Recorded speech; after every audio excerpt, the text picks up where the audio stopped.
Hi guys! It's me again, Felicia. Welcome to my vlog! So ayan, mag-aalas 2 na. 1:50 na ng hapon. Sinundo na nga kami ni Kiko sa aming bahay. Papunta na kami ngayon sa Bellerive. So today yung aming follow-up appointment with our family doctor. Ayan. So makikita nyo nga sa labas, medyo maputi na. Snowy na po tayo sa labas. Ayan. Update namin kayo pagdating namin doon sa clinic. Ayan guys, nandito na kami ngayon sa Bellerive Medical. Nag-check-in na rin tayo. So, waiting na lang tayong tawagin tayo para sa appointment natin. Yan, Bellerive Medical Clinic. Bye, B! Guys, nasa bahay na tayo ulit. Puting-puti na sa labas, oh. Parang pangalawang snow pa lang to this season. Pansin ko mas maagang nag-snow dito sa Alberta kaysa sa PEI. Kasi sa PEI, hindi yata nagkakaroon kami halos ng White Christmas. Laging late ang dating ng snow. Ayan, wait lang. Bago tayo magkwentuhan, kumuha lang ako ng stand. Ayun na nga, nanggaling na tayo sa clinic. Nakausap ulit natin doon si Dr. Fayad. At binasa na nga yung results ng aming naging blood workup. Ayan, so sa akin guys, ine-expect ko na mataas ang sugar ko kasi nga meron akong gestational diabetes. So there's a chance na hindi pa siya bumabalik sa normal. Pero yun na nga, medyo elevated siya at risk kasi dapat 5.9 and below, nasa 5.8 na ako. Pag ba mataas ang sugar mo, ano ba ang mga dapat iwasan? So sabi ni Doc, there are two things. Number one is yung nalalasahan mo mga matatamis. For example, soft drinks, chocolate, cakes, yung mga ganyan. Yung mga candies, yung mga matatamis, yan. Babawasan natin yan. Second is yung mga ma-sugar, ma-starch, pero hindi siya matamis. Like rice. Hindi naman matamis ang rice. Pasta. Hindi rin matamis ang pasta. Tinapay, potato, yan. So, iwasan na rin ang mga yan. And also, syempre, proper exercise. So, yun talaga yung isa sa biggest, ko siguro. Kasi mahilig akong kumain, hindi ko na mapipigilan yun. Wala akong problema dun sa cake, chocolate, sweets, yung mga candies, wala, soft drinks, hindi naman ako mahilig dyan. Ang biggest ko lang talaga siguro is yung sa starch. Kasi makanin ako. Hindi rin pasta, okay din. Pero kaya kong pigilan. Yung kanin ko talaga. Hindi ko talaga mapigilan yung kanin. So, ang ginawa namin guys before is basmati. Hanggang dumating kami dito sa Edmonton, naka-basmati kami. Kaka-shift lang namin sa regular rice ulit. Pero, I think it's about time to shift ulit sa basmati. So, magbabasmati tayo ulit.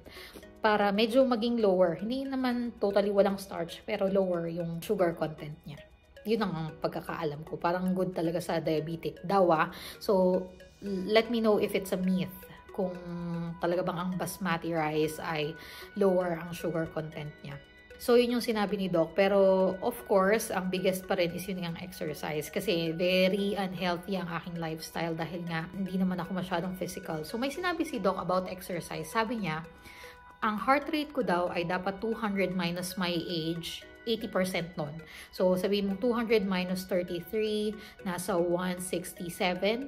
167, 80% nun. Dapat maging ganun yung heart rate ko for 10 minutes. Yun yung sinabi niya. Sabi ko, Doc, hindi kasi ako fan ng jogging. Kasi nagfi-faint ako pagka nag-jog ako na yun, naghihimatay-himatay ako talaga. Hindi ko bet. Mas okay sa akin yung sasayaw, pero hindi ko talaga gusto yung nag-jog. Tapos noon, sabi niya, brisk walking daw ang best. So, it will just take time bago mo mapataas yung heart rate mo sa gusto mo. Pero, kumbaga, you will get there. Yun, at saka mas masakit daw yun sa mga legs. Para din daw yun yung nag-dumbbell, di ba? Pag mabilis versus yung mabagal, mas maganda yung mabagal.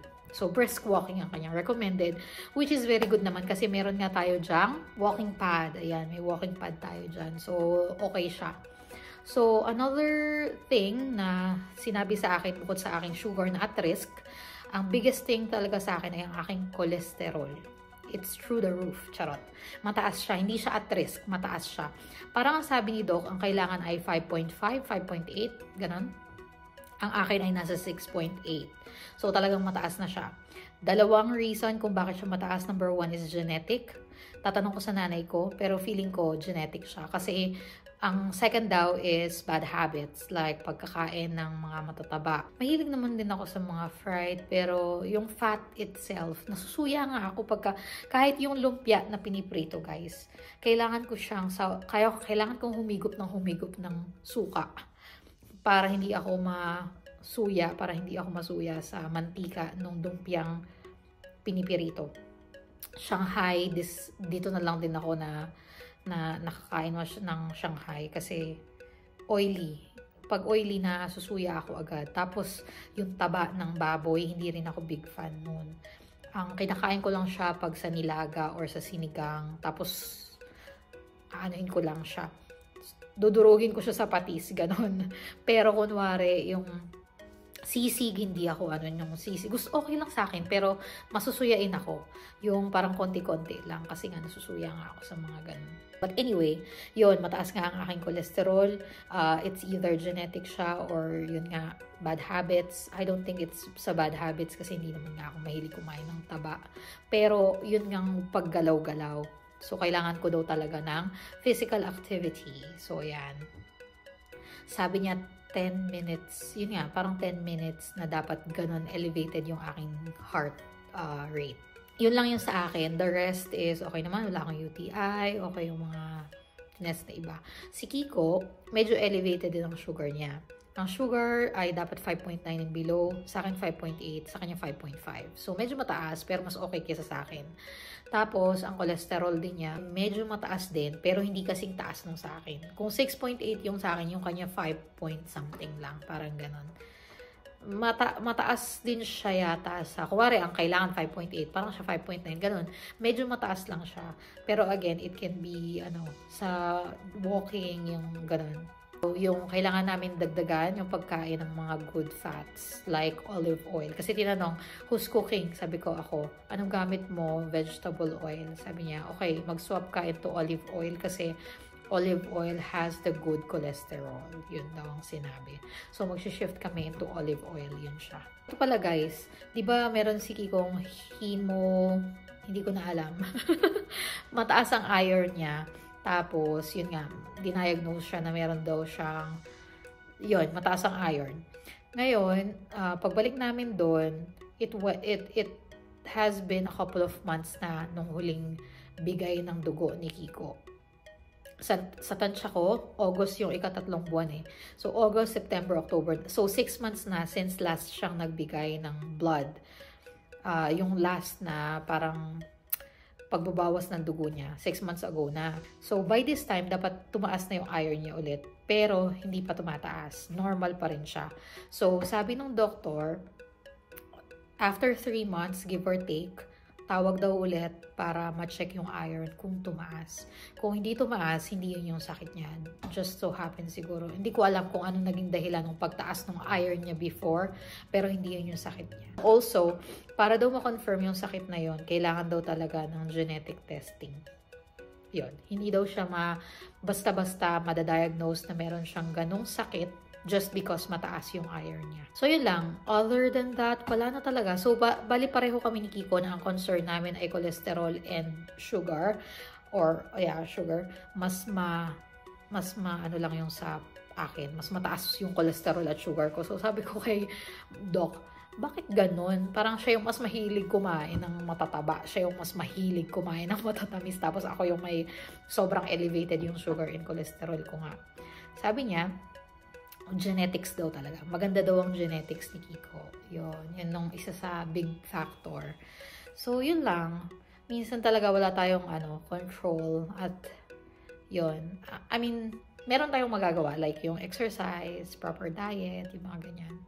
So, ngayon, wag muna tayong mag-rice, which is hindi naman kami masyadong malakas mag-rice ngayon. Since nagpa-house blessing kami nung 20 plus na ngayon, hindi pa kami nagsasaing ulit. Pero kasi naman, may mga pasta. So, no, isang araw naglomi kami, di ba? Ano bang tawag doon? Pansit kami. So, ganun pa rin. Tapos, tinapay. So, kahit hindi kami nagsasaing, ibang form ng starch ang aming nakakain. Tsaka chocolates. May chocolates kasi dyan. So yun, hindi ko alam kung anong gagawin natin sa mga chocolates dyan. May mga naiwan kasi kami guys na dapat ipang uuwi namin kaso over baggage na. So may iwan siya dyan. Anyway, ayun lang. Salamat sa pagsama sa amin today sa aming check-up, sa aming doctor's appointment. Again, isa kami sa mga lucky ones na nakakuha agad ng family doctor dito sa Edmonton, Alberta. Naghintay lang kami ng less than a week or about a week and nakakuha na nga kami ng family doctor. Sana nakatulong to sa inyo guys. At kung meron pa kayong katanungan, meron kaming maitutulong sa inyo, comment lang kayo sa baba. Maraming salamat sa pagsama sa amin today. Bye!